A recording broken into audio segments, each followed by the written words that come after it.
Olá, boa tarde. Sejam bem-vindos a mais uma edição do Grande Debate Infra. Eu sou Robson Rodrigues, analista de energia da CNN.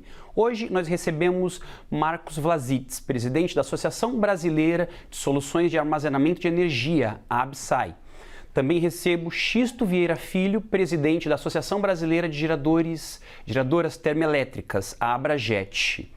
Nossos convidados vão discutir como dividir os custos das baterias entre geradores nos leilões de reserva de capacidade que acontecerá agora, em dezembro. A ANEEL, Agência Nacional de Energia Elétrica, propõe dividir os custos entre todos os geradores da Câmara de Comercialização de Energia Elétrica, a CCE. Isso inclui usinas eólicas, solares, mas também hidrelétricas e termoelétricas, com valores diferentes conforme a flexibilidade de cada usina. Agora vamos ao debate. Importante destacar que cada um terá 2 minutos para a resposta, para que exponham suas ideias. Bom, vamos começar com você, Marcos. Muito obrigado pela gentileza. Marcos, seguinte, a ANEEL propõe que o custo das baterias seja dividido entre os geradores, com valores diferentes conforme a flexibilidade de cada usina. Marcos, seguinte, esse desenho, ele é correto? O que precisa ser mantido ou alterado? Excelente. Bom dia, Robson. Bom dia, Xisto. Prazer e satisfação estar aqui com vocês e poder contribuir para esse importante debate.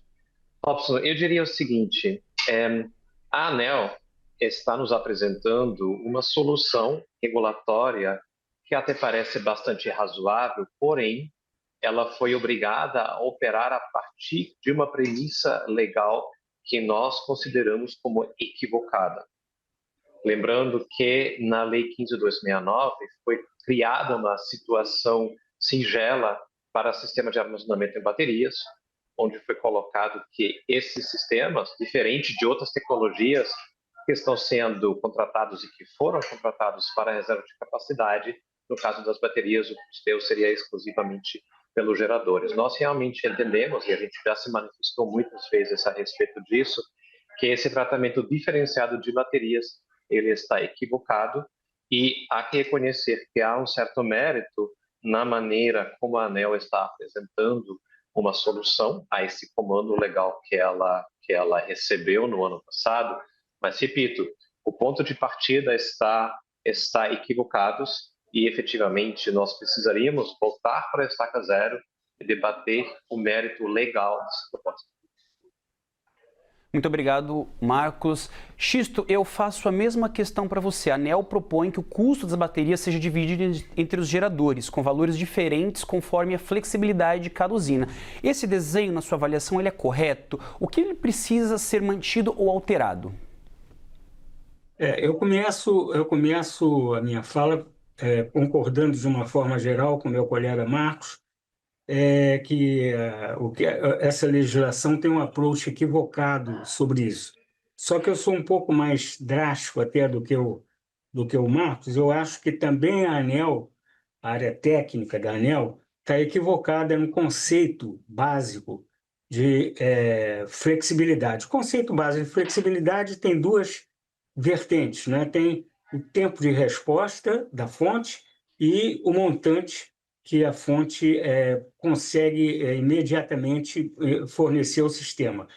E isso aí mostra claramente o seguinte, que esse conceito de flexibilidade é um conceito que começou lá na transição energética para evitar os problemas que acontecem com a intermitência de algumas fontes. Então, eu concordo plenamente que esse problema é um problema do sistema interligado todo. O benefício que a bateria vai trazer não é para A, para B ou não para C, é para o sistema todo. Então, não vejo por que fazer essa divisão entre os geradores. Eu acho que houve um equívoco na hora de se fazer essa legislação. Agora, Marcos, no seu entendimento, qual deve ser, então, o princípio central desse rateio? A contribuição de cada fonte para a necessidade de armazenamento ou, então, a capacidade de cada usina de oferecer flexibilidade ao sistema? Pois, Robson, novamente, como a gente já falou na rodada inicial, e eu fico aqui bastante satisfeito em ver que há pontos de convergência com o Xisto, né, uma pessoa muito experiência, com muita vivência no setor, o ponto de partida está equivocado, tá? Dentro desse ponto de partida, a ANEEL, acho que vale a pena lembrar, nos ofereceu 3 alternativas, né? E ela recomendou a alternativa 3, onde, de fato, 2 critérios foram abordados. Primeiramente, foi abordado o critério de que todos os geradores, de alguma forma ou outra, deveriam pagar. E o segundo critério que foi adotado foi uma tentativa de certa forma, aferir e medir a flexibilidade de cada empreendimento, né? E é verdade, né, que flexibilidade é um termo lato sensu, né? A gente pode definir e entender muita coisa tecnicamente por trás dessa flexibilidade. Novamente, eu reconheço o mérito da proposta da ANEEL no seguinte sentido. Primeiro, se a gente não fizesse a inclusão de todos os geradores, de alguma forma ou outra, a gente correria o risco de ter uma certa espiral da morte, né? Na medida que a gente estaria excluindo geradores, nossa base de contribuintes pagantes se tornaria cada vez menor, com isso o encargo aumentaria cada vez mais, isso possivelmente nos levaria a uma situação, né, de insustentabilidade financeira daqueles que estão obrigados a pagar. E pelo outro lado, né, é verdade que flexibilidade é um dos grandes desafios na operação do nosso sistema elétrico brasileiro. E o domingo passado, onde as usinas tipo 3 que estão conectadas nas redes de distribuição também foram acionadas por corte, mostram que estamos, de fato, chegando no limite da flexibilidade. Então, novamente, eu acho que a alternativa proposta pela ANEEL merece debate, lembrando que estamos ainda não na fase de tomada de decisão, mas no início de uma discussão com possibilidade de contribuição do público em geral. Mas, novamente, estamos partindo do comando legal equivocado. Podemos muito debater se o rateio deveria ser por este ou por outro caminho, mas a discussão deveria ser outra. Convidar apenas geradores para custear essa contratação está equivocada. Xisto, então qual a sua visão sobre isso, né? O princípio central desse rateio, a contribuição de cada fonte para a necessidade de armazenamento ou a capacidade da usina de oferecer ou não flexibilidade ao sistema? Não, veja bem, o problema todo é o seguinte: quando a gente parte de um conceito equivocado, vem tudo equivocado atrás, né? O conceito que eles estão colocando como flexibilidade é um conceito que vai contra um pouco a teoria. Repara bem, flexibilidade, por definição, ela é medida por 2 parâmetros: a velocidade de resposta da fonte e o montante que essa fonte pode atender. Veja a incoerência que pode dar isso. Imagina, por exemplo, uma térmica inflexível. Qual é o tempo de resposta dela? É 0, ela já está despachada. Qual é o montante que ela pode fornecer? 100%, que ela já está despachada. Então, olha a incoerência que uma definição errada pode trazer. Uma térmica inflexível passa a ser, nesse conceito, no conceito normal, a fonte mais flexível que tem. Então, mas é porque o conceito está errado. A flexibilidade foi criada única e exclusivamente com conceitos da Agência Internacional de Energia iniciais, com base no atendimento à intermitência, tá? Esse era o princípio básico. Agora, você alocar todos os custos de baterias para esses 2 tipos de fonte, isso aí vai ficar uma coisa pesada para elas. Então, por quê? Porque, novamente, é um erro conceitual. Aí voltamos à estaca zero. Qual é a solução?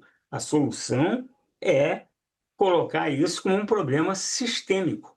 Isso é um problema do sistema. O sistema tem que resolver esse problema da chamada flexibilidade real. E as baterias são realmente grandes auxiliares, grandes assistentes para esse tipo de requisito. Então, isso é um problema sistêmico, simples assim.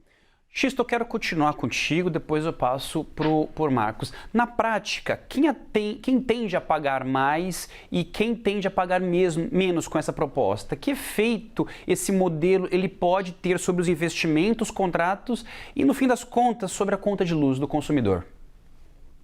Olha só, isso naturalmente quem vai ser mais penalizado por esse contrato equivocado são usinas inflexíveis, que, como eu falei, fogem completamente à realidade da flexibilidade que eles querem. O que que acontece, o que que vai acontecer? Como essas usinas não deram causa a esse problema, vai judicializar, sem dúvida alguma. E aí é um prejuízo maior, vai atrasar o leilão, vai se entrar num processo de discussão jurídica saindo fora das discussões técnicas do setor elétrico, é muito pior. Por quê? Porque partiu-se de uma solução errada e vai chegar num ponto de judicialização, que as usinas veja bem, você pegar, por exemplo, as usinas do LRCAP, pô, todas tiveram requisitos do próprio Ministério do ONS e aprovados pela ANEEL, requisitos de flexibilidade enormes, desenvolveram investimentos em flexibilidade. Como é que agora você vai chegar e dizer assim, espera aí, além disso, isso não estava previsto. As usinas que são inflexíveis hoje, no conceito normal, elas têm contrato assinado. Nós não podemos voltar a essa fase no Brasil de não conseguir prever o passado. Pô. Isso vai judicializar tranquilamente. É o pior coisa que pode acontecer, porque vai atrasar um leilão tão importante quanto esse e que a Abrajet deseja realmente que seja feito. Marcos, no mesmo sentido, quem tende a pagar mais e quem tende a pagar menos com essa proposta? Que efeito isso pode ter sobre os investimentos, contratos e também sobre a conta de luz do brasileiro? Sabe, Robson, quando a gente começa a olhar o efeito sistêmico de um encargo na maneira como ele está sendo proposto pela ANEEL, qual é a conclusão disso? No meu ver, a conclusão é que, no final das contas, esse custo vai chegar em quem? Vai chegar no consumidor.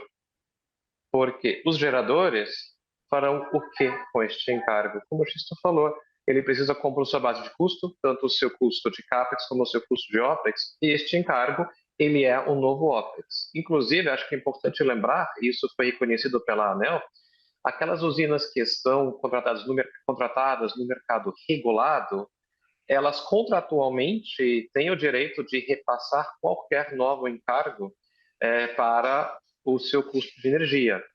Aquelas que estão no mercado livre têm contratos bilaterais, mas muitos desses contratos, eu diria a maioria, também prevê o reequilíbrio contratual em situações como essa. Então, no final das contas, por muito que o legislador, na época de formular aquela premissa, que acho que todos aqui concordamos que está equivocada, quis que esse custo parasse no gerador, ele não vai parar no gerador. O gerador não é realista, né? Em um setor tão competitivo como o setor de geração de energia elétrica, tá? Assumir que um gerador seja capaz e tenha disponibilidade e capacidade financeira de absorver um custo na faixa de 8, 10, 15 reais por megawatt-hora. Isso simplesmente é irrealista. Então, reforço que, na verdade, além de ser um princípio legal equivocado, ele também estabelece uma ficção, né? A ficção de que o custo de contratação de sistema de armazenamento por baterias seria absorvida pelos geradores. Senhores, isso não vai acontecer, vai ser repassado para o consumidor. E outro ponto, Robson, se você permite de me complementar, voltando para o domingo passado, a gente está tendo cada vez mais situações hoje onde a microminigeração não somente está causando um fluxo reverso dentro do sistema de distribuição, mas onde, inclusive, parte dessa energia vai diretamente para a rede básica. Né? E a gente poderia, de um lado, dizer maravilha, temos uma fonte adicional de geração de energia, mas voltando aqui para a nossa discussão, por que esse tipo de geração não foi nem contemplada, nem considerada? Eu acho que essa pergunta, minimamente, tem que ser debatida. Certo. Estamos caminhando para o final, pessoal, mas tem mais uma última questão e peço para que os senhores também já encaminhem suas considerações finais. Xisto, você colocou a questão das dúvidas jurídicas ainda em discussão e o leilão está previsto agora para dezembro. É possível avançar com segurança? O que precisa então, Xisto, ser definido antes da realização dos certames? Ok, essa é uma pergunta muito boa, porque a gente acha que isso aqui foi a área técnica da ANEEL, que eu respeito profundamente, as opiniões são contrárias, mas isso ainda vai para a diretoria da ANEEL, né? A diretoria da ANEEL tem técnicos de primeira grandeza, eu acredito que eles vão aquilatar melhor essa recomendação equivocada da área técnica deles e vão reformular isso aí. Não acredito que isso vá passar batido na reunião de diretoria, nem sequer na consulta pública.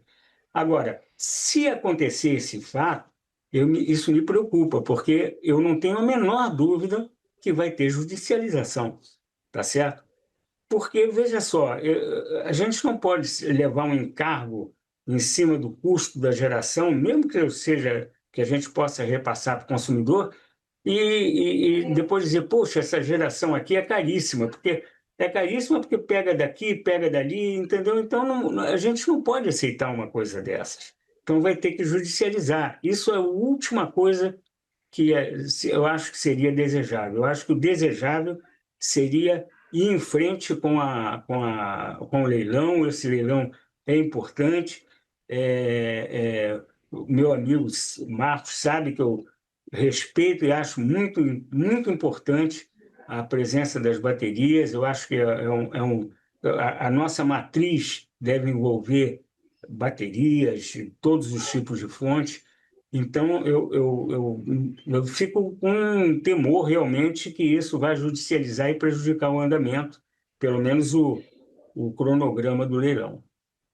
Perfeito, Marcos, também queria que você colocasse com essas dúvidas jurídicas em discussão. E o leilão aí previsto para dezembro, é possível avançar com segurança e o que precisa ser definido antes da realização dos certames? Também peço que você já encaminhe suas considerações finais. Perfeito, Robson, obrigado. É importante, do ponto de vista jurídico, a gente separar o dever de contratação da alocação do custo dessa contratação. E também sabemos que em leilões anteriores houve questões de rateio. Elas nunca foram tão fundamentais como nesta vez aqui, mas do nosso ponto de vista é fundamental que esse leilão avance por questões de segurança energética. E quero reforçar aqui uma tese que eu já apresentei em ocasiões anteriores, que é a tese da complementariedade das diferentes tecnologias. Geração termoelétrica síncrona e sistema de armazenamento se complementam um ao outro, cada um tem atributos técnicos diferentes e o sistema e o operador nacional do sistema vai precisar de ambas as tecnologias para garantir a segurança energética do nosso país. Então, esse leilão precisa avançar e a questão do dever de contratação de tecnologias para reserva de capacidade precisa, tanto no processo como nos contratos, ser separado da discussão de como que esse leilão será custeado. E por isso, eu tenho confiança que essa solução do rateio ela será resolvida. Acredito também que a discussão não vai parar nessas três alternativas propostas pela agência reguladora, tá? Por muito que eu respeite as equipes técnicas que estão por trás. De fato, precisa de um debate mais amplo sobre isso, mas isso, em hipótese alguma, isso não pode atrasar ou colocar em risco a realização dos dois leilões nos dias 2 e 4 de dezembro, porque o país, o sistema elétrico brasileiro, precisa dessa tecnologia. Bom, o grande debate infra fica por aqui. Agradecemos aos participantes Marcos Vlasics e Xisto Vieira Filho por suas contribuições. Lembramos que as opiniões que foram emitidas pelos nossos convidados não refletem necessariamente a posição da CNN. Boa tarde e nos vemos no próximo grande debate infra, ao vivo aqui na CNN Money. Até a próxima.